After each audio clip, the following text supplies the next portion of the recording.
How to make over $5,000 a month starting an online clothing business. For inventory, you're going to purchase $1 blank t-shirts from one of the suppliers on our vendors list. Next, you're going to purchase beanies in bulk orders of 48 to get them as low as 80 cents per. They come assorted, one size fit all. For your last product, you're going to choose a faith-based design and get custom screen print transfers for as low as 15 cents. Now you're going to go to Shopify and create an account for $1 a month. This is how you're going to set up your new website. Then you're going to design it to your liking and list the products at a 50% upcharge. Use ChatGPT to help with your descriptions.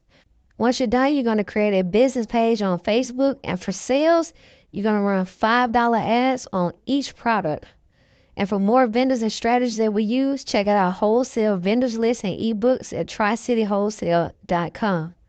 Thanks for watching. Be sure to hit the subscribe button and follow us for more free game.